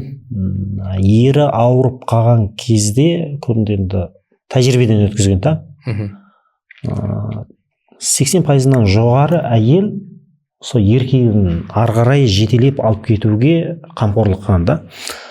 Ал әйел ауырып қалған кезде енді еркегі қатты көңіл бөлмей қалған екен да. Керісінше болған. 20% сол әйелмен болған. Қалғаны ол әйелді қалдырып қойғанда екінші әйел болмаса, мүлдем ажырасып тынған деген сияқты. Өзінің туыс-туғаны болып деген сияқты. Осындай бір статистика болған екен енді. Бұл жалған ақпарат или дұрыс ақпарат білмеймін, бірақ оқыдым да осыны. Біріншіден, бұны мынандай нәрсемен түсіндірсе болады да, жәке. Жалпы әйел адамның женский гормонында мынандай жақсы нәрселер бар екен. Алла солай жаратқан. Эмоциональный деген сөзден шығады ғой жаңағы. Әйел адамды Фаина Целусова деген мына атақты орыстың психолог, эндокринологы бар. Осы гормондарды қарсы зерттеп жүр ол кісі. Сол кісі айтады да, әйелдің гормоны қай кезде көтеріледі дейді. Оған әсер ететін психологиялық, физикалық мәселелер бар. Мысалға, әйел адам забота о других дейді. Басқаларға қамқор болу, ол әйелдің бойындағы энергиясын алып келетін ең үлкен нәрсенің бірі екен. Мәселен, мысал қараңыз да, мен тәжірибе жүзінде айтайын сізге. Мына жерде бір адам ұйықтап жатыр. Сол ұйықтап жатқан адамның действительно ұйықтап жатыр, оятып жібер саған. Иә. Сол ұйықтап жатқан адамның үстіне барып ер азамат ешқашан бір нәрсе жаппайды, мынау жарып қалады ғой деп. Бірақ қазір бір қыз өтсе, ол қыз мынаның үстіне бірдеңке жабу керек қой деп ойлайды. Неге? Өйткені әйел адамның табиғатында Алла сондай сен жаратып қойған. Әйел адамның табиғатында бөтенге қамқорлық ету деген бар. Мысалға, кен қазір еркекті бар ғой, 5 баламен үйге қалдырып кетсең, еркек жынданып кетуі мүмкін. Бірақ Алла тағала солай жаратқан әйелді, ол әйел ол балаға қамқорлық жасау арқылы ләззат алады. Мысалы қараңызшы, забота деген нәрседен шығады. Мысалға, үйде бар ғой, үйде әйел адам үнемі үйді әдемілегенді жақсы көреді. Диван мына жерде тұрса екен басқа дейді да, мысалы. Еркекке диванның қаяқта тұрған маңызы емес, ол любой жерге жата береді ол. Ол жерге де жата салуы мүмкін еркек деген. Бірақ әйел үшін ол страшный маңызды да. Неге? Осы айтып тұр емес, әйелдің табиғатында қандай нәрсе бар, еркектен ерекше бір қасиеттер бар. Ол жаңағы сіз айтып отқан нәрсе, бұл әйелдің гормонынан, еркекте ол табиғатында, жаралысында жоқ ондай нәрсе. Мысалға, жаңағы еркек, мен сізге айтып отырмын ғой, ол добытчик, ол аңшы, ол альфа омега ол. Ол сол нәрсені жақсы атқара алады. Мына нәрседе ол бәрібір әлсіз, қай жағынан қарасаңыз да. Ал әйел адам ол жанұядағы қамқоршы. Ол еркектің жаңағы далада жарақат алып келсе де, қаншама жаңа ит боп кешке шейін сандалып келіп дүние тауып келсе де, соны бағалап, соны жаратып, оның бабын жасап тұратын болса, бұл сен үшін ана әлемді төңкеріп алып келе береді ол. Просто сен үйде оны дух беріп тұр болды, мотивация беріп тұр. Бағала, құрметте. Мен айтамын да всегда, еркекке әйелден не керек білесіз ба? Көп нәрсе керек емес. Еркекке әйелден бірінші кезекте керек нәрсе бұл әйелдің артынан еркектің үйге келген кездегі әйелдің көрсететін еркекке қамқорлығы. Мысалға да, оған поддержка беретіндігі. Өйтетін болса, анасы болып кетті дейді ғой. Жоқ, ол қандай да? Мен жәке бүйтіп айтамын. Әйелдің 3 түрі бар. Әйелдің 3 түрі бар. Бірінші, қызың сияқты әйел болады. Ол кәдімгі сені еркелейді алдыңда, кәдімгі қылығын көрсетеді, кәдімгі қызың сияқты болып кетеді. Енді екінші бір әйелдер бар, олар сенің досың сияқты әйелдер бар. Көбінесе құрдастар үйленсе сондай болады, бір-бірімен ақылдасады, кәдімгі құрдас сияқты, досың сияқты болып кеткен әйелдер. Үшінші, мамаң сияқты әйелдер болады, кәдімгі сен оның алдында еркелейсің, алдына жатасың деген сияқты. Енді қараңызшы, осы әйелдің қайсысы жақсы білесіз ба, жеке? Үшеуі де бола алатын әйел жақсы да. Омар радиаллаху анху көшеде, Омардың пайғамбарымыз хадисінде айтады ғой, Омар бір көшеге түссе, шайтан сол көшеде келе жатқан болса, шайтан басқа көшемен айналып өтуге мәжбүр болады дейді. Шайтанның өзі, Омардың жауларының өзі Омардан қорқатын сондай сұсты еркек болған, бірақ хадисте келеді, үйіне келген кезде әйеліне басын қойып дейді, аяғының тізесіне басын қойып, басымнан сипашы мен деп айтады екен да әйеліне. Бала болып қалатын болғанда, енді осыдан түсінетіміз, әйел адам осы 3 қасиет бойынан табылып тұратын болса, ол мамаң сияқты жаңағы бір бәле деген жаңағы оттаған әңгіме. Осы жерде психологтарды қолдап кеткім келіп отыр. Мынандай бар да, баланың рөлінде сондай не болады екен біздің бойымызда, одан кейін ата-ананың рөліне өтіп кететін кезіміз бар екен, одан кейін өзіміздің ересек рөліміз болады екен. Осы 3 рөлдің несін сақтап отыру керек екен. Осыған ұқсайды екен да несі. Мысалы, психологиялық жақтан осындай нәрселерді де көргем та. Иә. Енді ол шариғаттан алынған нәрсе, өйткені қарасам енді исламға қарайтын болсам, бұл исламда баяғыдан бері бар екенін байқап отырмын. Иә. Хорошо. Енді жаңа айтып жатырмыз, әйел мен еркектің рөлі дедік. Хорошо. Қазіргі кезінде ер азаматтарға қарасақ, 2 әйел деген нәрсе бар. Енді әйел кісілерге қатты тиіп жатады. Тоқал алу деген нәрсе бар. Енді осы 2 отбасын қатар алып жүру қиынға соға ма? Бұл жөнінде енді сіз айта алады деп ойлаймын. Өйткені сізде сондай бар деп естіген, бірақ тіке өзіңізден сұрақ қоюға енді ұялып жүргем. Өте жақсы сұрақ, жәке. Енді ол өкінішке орай әйелдерге ұнамауы мүмкін, бірақ шын мәнінде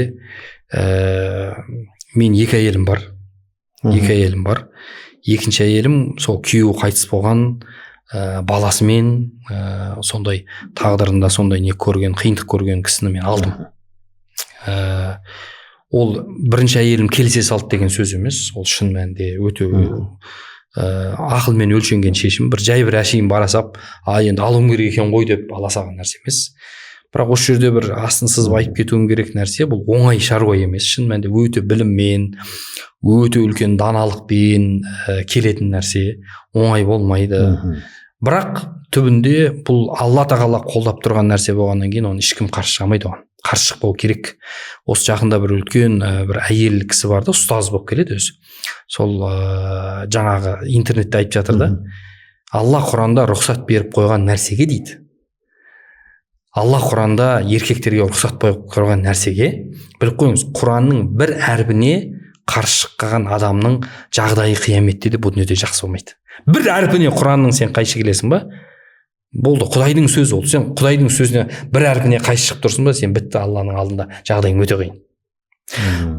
Сонда қалмайды да, сен мұсылмансың ба, жәннаттан үмітің бар ма, Құранға иман келтіргесің ба, Алланың сөз екендігіне сенесің ба, онда Алла Құранда еркектерге рұқсат берді ма, жоқ деген сөзді айттың ба, бітті дейді, Құдайға қарсылардан боласың сен. Онда жастарға 2 әйел алуға кеңес бересіз ба?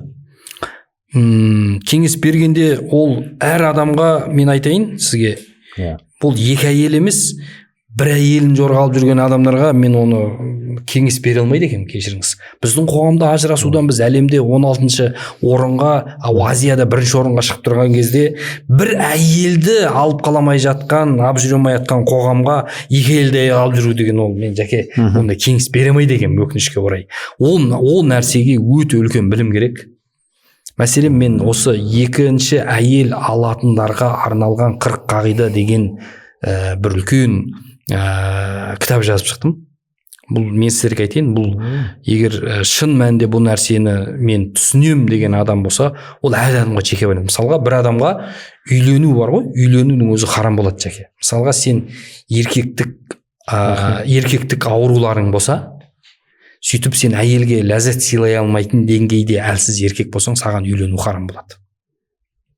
Екінші, үйлену важип болатын, яғни парыз болатын жағдайлар бар. Сен ақшаң бар, бойдақсың, сондай адамсың да, ақшаң бар, бойдақсың. Зинақорлыққа ұрынып қалу қаупі өте жоғары төніп тұрғандықтан, сенің ақшаң да бар, жағдайың бар, келіп тұр, саған үйлену важип болады, парыз болады. Екінші, үйлену сүннет болатын жағдай бар. Үшінші, ол жаңағы кәдімгі балиғат жасына жетіп тұр. Енді жағдайы да бар, әлі уақыты да бар деген сияқты, ондай жағдайларда бағанағы сүннет болып есептеледі. Сондықтан бұл әркімге жеке қарастырылады. Мен оны сен аласың пәлен деп айта алмаймын. Біздің қоғамда осындай жағдай қиын. Хорошо. Ал енді отбасын қамтамасыз ету, екі жақтан бірдей қамтамасыз етіп жатқан семья аз емес. Мысалы, ері де, әйел де жұмыс жасап жатады. Сол кезде енді бала күтушіге, болмаса ол баланың жағдайы не болып жатыр, қатты нетпейді, бірақ жеткілікті бәрі.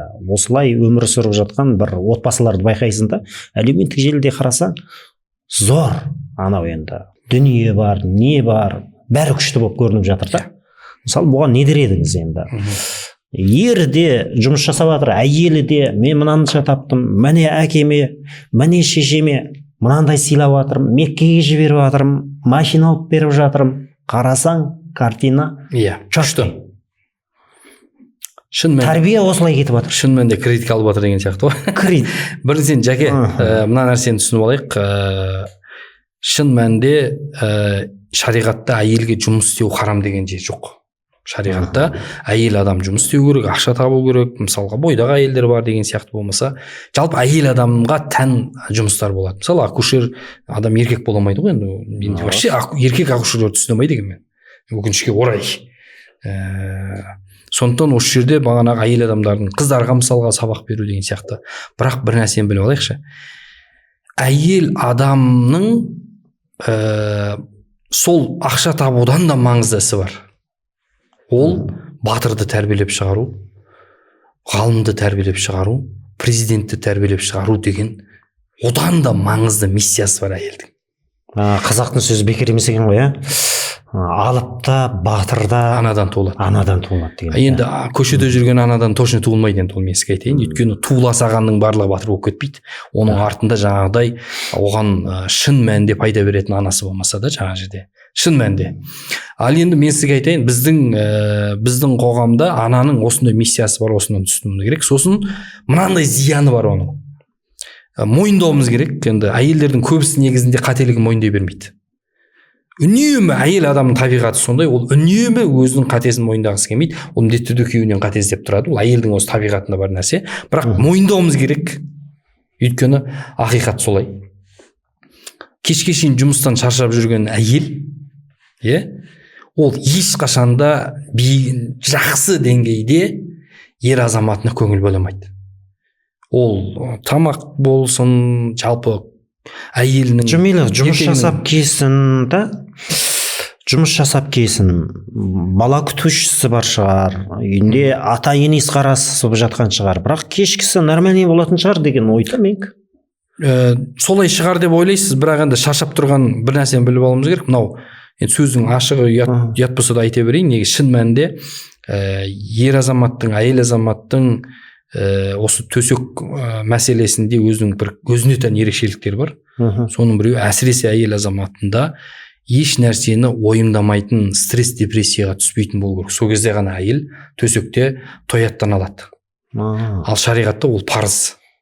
Егер әйел сәл стресске түссе, мен сізге айтайын, сәл стресс немесе жұмыстағы проблемалар ана шешілмей қалды, ана басты ұрысты деген сияқты, ол жағдайда не болады? Мен сізге айтайын, бұл әйел адамда үлкен проблема басталады түнде. В общем, стрессте болса, әйеліңе пока жолама деген ба? Пока жолама деген емес, ол әйел адам бір қарық қылып ләззат ала алмайды ол жерде. Еркекке де ләззат сыйлай алмай қалады. Сондықтан әйел адамның өзі кешке шейін жаңағы ақша табу деген нәрсені мысалы әйел адамға стресске түсуіне қарапайым үйдегі стиралканың істемей қалғаны өзі жеткілікті. Ал жұмыста шешілмей қалған проблемадан әйел жылап қала береді, мен сізге айтайын. А егер ол әйел жыламайтын деңгей болса, ол әйелдің тестостероны көтеріліп кеткен, ол әйел уже еркекке айналып кетсе, жыламайтын адамға айналады ол. Өйткені тестостерон күшейеді. Ана штангыны көтеріп, сақал шығып кеткен, бокстан жаңағы жайлап лесбиянкаға айналып баратқан сияқты қыздар сияқты. Енді мен енді бәрін айыптап жатқан жоқпын, жалпы осындай проблема бар, өкінішке орай. Енді мына жерде қараңыз, Жаке. Сен ойлашы, почему-то біздің қыздар көшеде немесе жаңағы жұмыстағы басшылары, еркек басшылар бар ғой енді. Жұмыста мысалы еркек басшы болған. Қаншама секретаршы жүр. Сол жұмыстағы еркек басшыға қызмет ету бұл жаңағы бір қызмет болып есептеледі да, бірақ күйеуіне қызмет ету бұл жаңағы бір абьюзердің сұлжанкісі болу болып есептеліп қалады. Мен соны түсінбеймін, мен осыны таңғаламын да. Әйелді асырамаса, киіндірмесе, бала шағаның бәрін жаңағы ауруын сырқап қалған жағдайда нетпесе, онда ол еркек өзінің еркектік функциясын ақтарып атқан жоқ. Бұл жерде еркектік функциясын атқарып атқан еркек туралы айтып отыр. Осындайды айтсам, сөйте бірдеңе өзінің проблемасын айтып кететін адам көп та. Мен айтайын, бұл шын мәнінде мынандай да, еркек төлемесе, әйел осы уақытқа дейін сонда жалаңаш болар еді негізі. Еркек асырамыз. Мысалы, бір нәрсе біліп алайық. Пайғамбар хадисінде айтады: әйелдер, мен сендерді тозақтан көп көрдім. Маған тозақ көрсетілді, оның ішінде әйелдер, көбісі әйелдер екенін көрдім. Енді сұрақ неге? Неге тозақты әйелдер көп дегенде пайғамбар айтады да, өйткені әйелдер күйеуінің жақсылықтарын жоққа шығарады дейді. Сонда күйеуінің ақша тауып атқанын, оның осы уақытқа дейін киіндіріп жүргенін, осы уақытқа дейін қаншама қамқорлығын, бұны әшейін күнделікті болып атқан нәрсе деп түсінеді. Кеше бір кісіге бардым, рак болған, мына аузы бар ғой, ана кісінің аузын мына жерінен алып тастаған, полный жоқ. Сонда ана ападан сұрадым да, апа, сіздің арманыңыз не деп бүйтіп айтты. Менің сөйлей алмайды. Таңдай болмаса адам тамақ жете алмайды деген ғой. Анау нанды бір рет тістеу менің арманым деді ана кісі айтты. Анау нанды деді бір рет тістеу менің арманым деді. Мен сізге айтайын, ана күйеуінің күнделікті үйіне алып келіп атқан, продукт әкеліп атқан, әйелін киіндіріп атқан, басқа, бұның барлығы әйелге қалыпты жағдай сияқты байқалмай қалады. Сөйтеді әйелдер. Мысалы, әйелдер бүйтіп айтады: қашан сен маған киім алып беріп едің? Қашан сен мені төркініңе жақсылық жасап едің? Қашан сен бүйтіп едің деп жоққа шығарады. Пайғамбар айтып тұр оны. Пайғамбар еш білесіз бе оны кімге айтып тұр? Сахаба әйелдерге айтып тұр. Пайғамбар мына мұсылман үмметінің ең абзал әйелдеріне айтып тұрды: мен сендерді тозақтан көп көрдім, өйткені күйеулеріңе күфірлік істейсіңдер деді. Күйеуінің жақсылықтарын жоққа шығарасыңдар деді да. Өкінішке орай. Ал енді бағанағы осындайды айтып қалсаң, жаңа жерде әйелдер кейде жаңағыдай сөз айтады да: күйеу айлық төлемейді, ақша төлемейді, басқа деген сияқты. Шын мәнінде бұл, егер күйеуі өзінің күйеулік функциясын атқармайтын болса, әйел талақ сұрай алады шариғатта. Мысалы, әйел төсекпен күйеу әйелін қамтамасыз ете алмайтын болса, екінші әйел үймен қамтамасыз ете алмайтын болса, және киіммен, тамақпен қамтамасыз ете алмайтын болса, әйел адам талақ сұрай алады. Не істейсің онымен? Тұрма онымен, неме тұрасың онымен? А егер тұрып атсың ба, кешіріп қойыңыз, онда значит ол еркектің бірдеңке қылып әлгі еркек екендігін сезініп тұрсын деген сөз ғой енді бәрібір. Сондықтан осы жерде бір маңызды нәрсені біліп алуымыз керек та. Еркек болсаңыздар, мына Әлнұр өнімін ұсынамын. Біздің осындай болып жатқан подкастымызды жарыққа шығарып демеп отырған компания. Хорошо. Салауатты өмір салтын қаншалықты деңгейде дұрыс деп ойлайсыз? Енді отбасылық жақтан бір ашығынан бір ережесіз бір подкаст болайын деп тұр бұл. Салауатты өмірге өзіңіз қалай көзқараспен қарайсыз? Негізі біріншіден салауатты өмір деген менің негізгі өмірімдегі ұстанымның бірі. Жаке, Аллаға шүкір, балаларымда сол салауатты өмір. Бір балам дзюдодан Азия чемпионы, бағана айтып кеттім. Шұлымда дзюдоист болғанмен, біреуі Азия чемпионы. Енді сол енді осыдан ақ түсіне болса болады. Енді ол әлгі Алматалдан алыс құламайды деп айтсаң мақтанғандай боласың жеке. Шын мәнінде әке баласымен, ата-ана баласымен мақтанады ғой. Айта берсеңізші. Әкесінің бұл жердегі жаңағы баласына беретін мотивациясы мен тәрбиесі, оның қолдауы өте маңызды осы жерде. Мысалға жауынгерді ол әкесі тәрбиелеп шығарады ғой, шын мәнінде жауынгерді әкесі тәрбиелеп шығарады. Маған бір жігіт айтып қалды сыртымнан, кейін бір жігіт сәлем айтып жіберді, сосын бір кісі айтты деп, өте бір белді бизнесмен бір жігіт айтты да, менің балам туралы естіген кезде айтты да, негізі батырлар осындай Жанәділ сияқты жігіттерден туылады ғой деп. Аллаға шүкір, балам шынымен батыр деп айтатындай жігіт, өйткені Елдос ағасының ізін қуалап келе жатқан, сондай Елдос ағасы арнайы өзінің бір арнайы кимоно жасатып беріп жіберген балама кезінде. Сондықтан осы жерден түсінуіміз керек, жаке салауатты өмір деген ол айтып отырмын ғой, үйде арнайы спорт зал ашып қойғам, барлық нелер бар, және шекпеймін, ішпеймін. Аллаға шүкір 19 жасымнан бастап намаздамын, бала шағам жаңағы спортқа және намазға бейімдеуімде түбінде сол нәрсе жатыр. Балам бір күні бүйтіп айтты, жаке, әке деді 11-ші сыныпта, үлкен балам 17-ге толды, сонда балам айтады да, әке дейді, спортсмен бала мен спортсмен емес баланың, намазхан бала мен намаз оқымайтын баланың айтатын ортақ әңгімесі болмайды екен ғой дейді. Мен байқап қалдым дейді да. Өйткені бала шын мәнде мықты потенциал жоғары болып тұрса, уже қалғандардың потенциал сәйкес келмегеннен кейін қызық болмай қалады да. Сондықтан осы жерде түсінуіміз керек нәрсе, бала спортқа бейім болса, жаке, спортқа бейім болса, екінші бала намаз бен дінге бейім болса, салауатты өмірдің негізгі осыда жатыр. Өйткені спортсмендер фундамент осы екеуі болса, болды, қалғаны келе береді дейсіз ғой. Келе береді иншалла. Одан кейін ары қарата үйдің поддержкасы десе кете береді. Онда қазіргі кезде енді салауатты өмір болғандықтан денсаулық та маңыздырақ қой. Жаңағы денсаулыққа спорт, осы бат өнімдерін қолданатындығыңызды айтып өттіңіз. Енді сіз медициналық препараттарды да, дәрілерді таңдайсыз ба, әлде батты таңдар ма едіңіз? Иә. Осы жақында осы мықты Европаның бір несі бар, уролог дәрігер бар, үлкен, сол кісі жаңа айтып жатыр да, шын мәнінде дейді, тестостерон деген нәрсенің екі түрі болады дейді. Бірінші дейді, ол таблетка күйіндегі тестостерондар болады дейді, жаңағы химикат араласқан деген сияқты, немесе жаңа виагра деген сияқты. Бұл нәрселер өкінішке орай адамдарға кері әсерін тигізеді. Енді табиғи виагралар бар. Ол кәдімгі адамның етте де бар, ол табиғи виагра, жылқының етінде әсіресе. Сол сияқты табиғи виагра, шөптерде көп ол, мысалға әдемі пайдалы шөптер болады. Шөптің тамырларында. Оны адам кәдімгі күнделікті өзінің жаңағы өмірінде пайдалану керек. Мысалға да. Енді сол нәрсені табиғи мынау шөптен жасалған. Сондықтан бір нәрсені түсінуіміз керек, сол осындай мына Әлнұри сияқты мысалы өнімдердің түбінде бұл жаңағы оны айтып отқан уролог кісі. Сондықтан адамдар шатаспау керек дейді да. Ол жерде тестостерон дегенде кәдімгі тестостеронның табиғи түрі бар. Ол сен қаласаң да қаламасаң да қолданып жүрген. Енді соның кәдімгі тестостерондардың барлығын жаңа шөптегі барын, бұғының мүйізіндегі деген сияқты жан жақтан жинап бір нәрсеге топтастырған кезде жаңа тамырдан ол нәрсе мықты күш беретін дүниеге айналады да.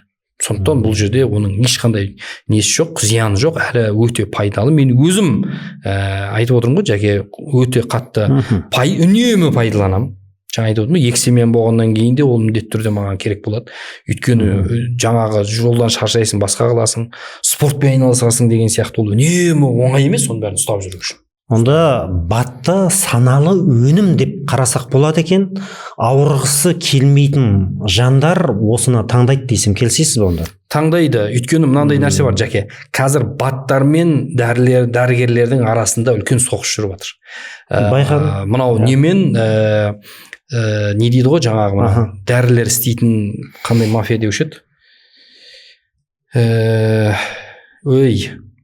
Кешіп бересіңдер ғой кейін. Не деуші еді анау? Фармацевтикалық мафия мен бады шығаратындардың арасында үлкен соғыс жүріп жатыр. Информациялық соғыс жүріп жатыр да.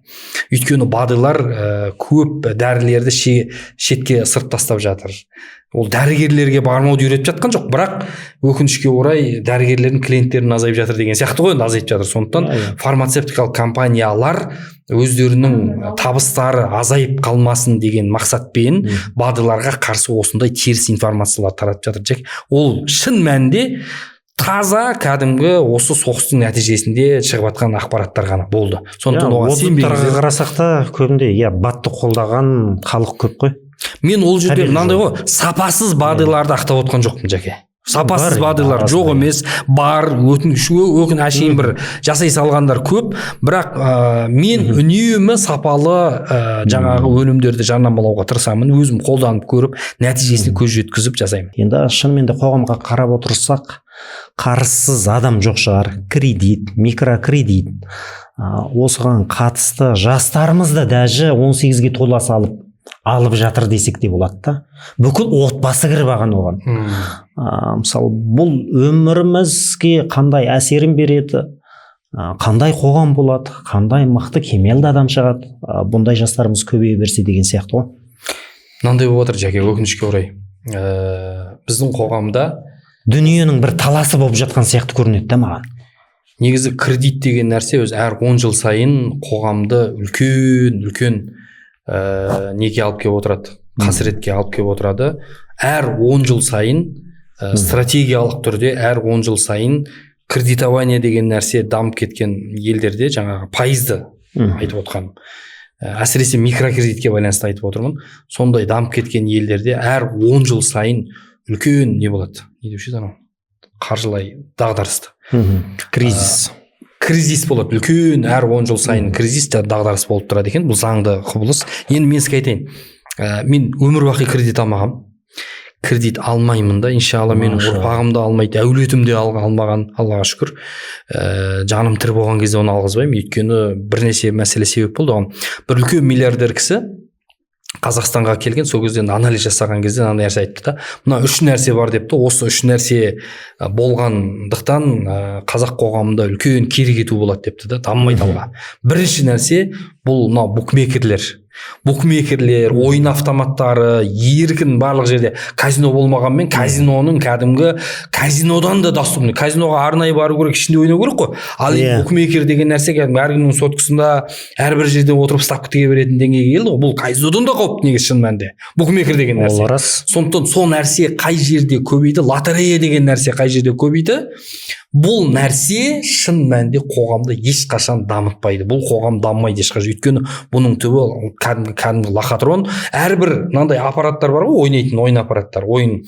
Оның ішінде кәдімгі программирование. 100 мың ұтасың, 10 мың теңге бересің деген арнайы программа ол. Ешқандай аспаннан түскен нәрсе емес. Мынау тігудің өзі сондай. Ойын, кәдімгі үлкен ойын. Мысалға Тайсон мен кімнің жаңағы боксы болды, жақында. Мысалға да соның екеуін ниче қылып жіберді да. Не үшін ниче қылып жіберді? Сол бағанағы букмекерлердің барлығы ту үшін жаңағыдай ниче деген шешім шығара салды да. Сондықтан мұның бәрі әшейін ойын, адамдардың ақшасын жинау үшін жасалынып жатқан ставкадан солар ұтылу үшін жасалынып жатқан ойын. Сондықтан бұл нәрсеге алданып қалмау керек. Екінші проблема, бірінші проблема жаңағы қоғамды дамытпай тұрған бірінші проблема букмекерлер, лотерея, жаңағы казинолар болса, екінші проблема бұл микрокредитование. Бұл енді мен жаңағы дамыған мемлекеттерде пайызсыз жасалатын өте керемет жолдар бар. Кредитование деген нәрсенің мен пайызды нәрсеге қарсымын. Өйткені біріншіден бұл өте үлкен Алланың қаһарына алып келетін нәрсе. Аллаға және оның елшісіне қарсы соғыс деп біліңдер дейді бұны. Ал енді Аллаға және оның елшісіне соғыс ашқан адамның тірлігі қайдан алға басады ойлаңыз. Ал енді Абдуғаппар ұстаз осыны айтып таяқ жеп қалды, бірақ енді шын мәнінде айтуымыз керек, ол өз анасымен ойнас жасағанмен бірдей деген нәрсе хадисте келген сахих ақпарат ол. Өз анасымен ойнас жасаған жағдай қандай болады? Мен бір өте шошитын жағдай айтып берейін сізге. Менің көршім сондай бір кредит алады, жаңағы рассрочкаге деп, оның ішінде бірақ кредит бар. Өйткені әр айдың 25-іне төлей алмай қасаң өсім жүреді деген нәрсе бар. Шариғатта договорда бір баға болу керек. Екі баға бар ма ол жерде? Форс-мажор болса мынандай баға өседі деген нәрсе тұр ма? Болды. Ол договор, өсім қорлығы бар договорға қол қойдыңыз деген сөзсіз. Рассрочкада. Сонымен жаңа кісі айтады ғой.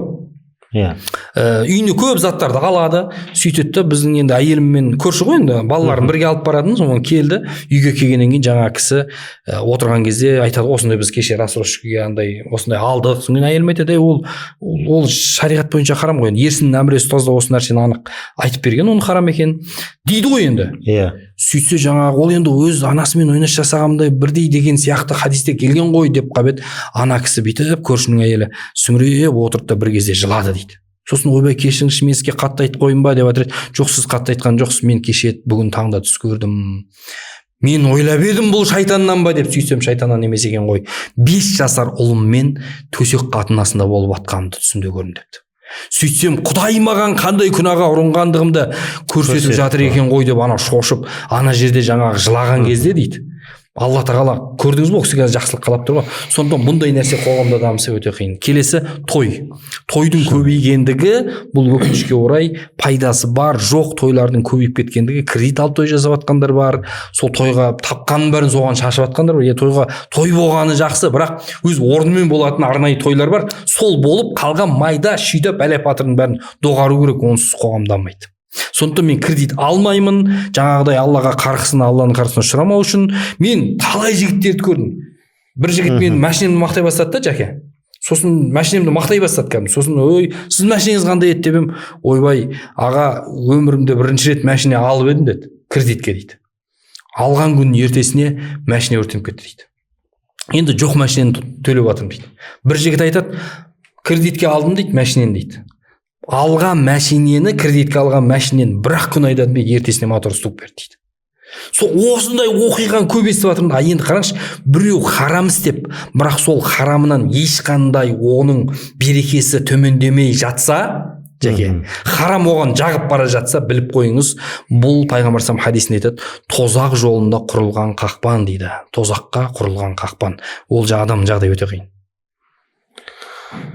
Иә, енді қараңыз, кредит демекші, енді зайырлы мемлекет деп жатамыз, мұсылман емес деп.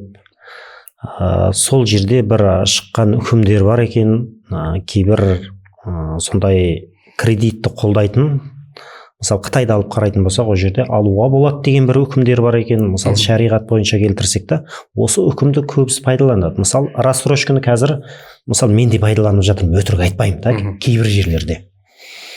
Осы нәрселер кетіп жатыр да. Енді кредиттің бер жағы. Мысалы осындай жағын өзіміздің мұсылман бауырлар да кіріп жатыр. Жоққа шығарамаймын да. Бірақ қарасаң, өсім төлеп тұр.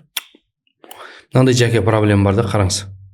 Маған да тиіп жатыр мына жағы. Абай атамыздың, кімнің, елбасымыздың 2008 жылы, қателеспесем 2008 жылы Ислам банкі, даму банкі Қазақстанға келіп үлкен конференция болады. Сол жерде елбасымыз айтқан сөз бар. Әлемде ең беспроигрышный дейміз ғой, ұтылмайтын банк бұл ислам жүйесімен жасалған банк деп. Мысалға сізге айтайын, Малайзия, Сингапур сияқты мемлекеттердің, оның ішінде сол Малайзия мемлекетінің бүкіл қаржы жүйесі 95% халал ислам жүйесіне құрылған. Ол Катарда да, Кувейтте де сондай, Саудияда да сондай. Енді бар кішкене андай бір хараммен не қылатындар, енді ол қоғам ғой, енді мысалы христиандар да бар деген сияқты, арасында сол сияқты. Ал енді жалпы халалмен. Ал енді халал дегеннің керемет бір жерін айтып кетейін сізге. Мысалға мен біреуге қарыз беретін болсам, қалай қарыз табамын мен? Исламмен кредитование, ислами қаржы жүйесін айтайын сізге. Банк қандай пайда көреді? Мысалы мен банкпын, сіз кәсіпкерсіз. Сіз келесіз де менен, Жәке, айтасыз, маған ақша керек, мен бизнесім бар дейсіз. Осы кезде мен сізге қарызға ақша бермеймін. Мен сізбен партнер боламын. Партнер боламыз да, екеуміз мен сізге ақша беріп, менде ақша бар, сізде мұны мудара деп айтады. Менде ақша бар, сізде бизнес бар. Және потенциал бар, адам бар. Мен ақша берем, сіз бизнесті бастайсыз. Сөйтіп бизнес бастағаннан кейін пайданы қалай аламын мен сізге партнер боламын да, пайданың пайызын бөлісеміз біз. Мысалға, мен айына мынанша пайыз табам болсам, пайда табатын болсам, менің пайдам 2-ке бөлінеді да, мысалы 30-да 70 па, 50-де 50 ма бөлінеді. Егер пайда аз болып қалса, банк те аз пайда көреді, сіз де аз пайда көресіз. Пайда көп болып қалса, банк те мықты пайда көреді, сен де мықты пайда көресің. Яғни бұл жерде ең басты нәрсе бар, Жәке. Рискті бөлісу. Яғни мүлде пайда таппай қалсақ екеуміз де пайда таппаймыз. Егер банкротқа ұшырасақ екеуміз де банкротқа ұшырамыз. Сол кезде ақша беретін банк сізге келеді да комиссия құрып зерттеп, не үшін бағанағы қаржылай бұл тапшылық болып қалды осындай дейді, оны зерттеп оны жояды. Өйткені ол да табыс мен ол жерде былайша айтқанда оның да интерестері бар да жерде. Сондықтан көрдіңіз ба, шын мәнде исламмен құрылған жүйенің артынан андай нәрсе жоқ. Сен банкрот болдың ба білмеймін, жерін сатасың ба білмеймін, зданиясын бересің ба маған, мен сөйтіп сен жеріңді зданияңды тартып алмайды, қыстың күні үйден шығарып жібермейді сені. Көрдіңіз ба? Дұрыс қой енді Жәке, бірақ біздің Қазақстанда енді осы ислам жағындағы дамыған банктердің бір мүмкіндігі аз болып тұр ғой. Бәрібір де біз осы зайырлы қоғамдағы дұрыс қой, бірақ мына Ерсін Әміре деген ұстаз айтады да, Жәке, бұл берекені алып қоятын нәрсе. Ерсін Әміре деген ұстаз айтады, мысалға шариғатта дарурат дейді, дарурат деген мәжбүрлік арамды рұқсат етілген деңгейге көтереді деген қағида бар.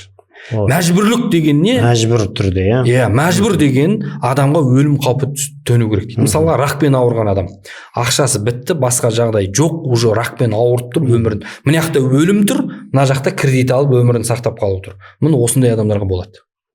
Бірақ сен мысалға 2 бөлмелі үйің бар, 3 бөлмелі үй алайын деп жатсың, саған кредит алу, немесе сотка алу үшін кредит алу, немесе мынандай дәрі алу үшін кредит алу, немесе кез келген бір нәрсенің кредит алу деген нәрсе. Мысалы, ойланайықшы Жәке, біздің үйде 30 мың теңгенің диваны тұр, бірақ бізге 100 мың теңгенің диваны тұр үйде, бірақ бізге 500 мың теңгенің кожаный диваны керек болып жатыр да.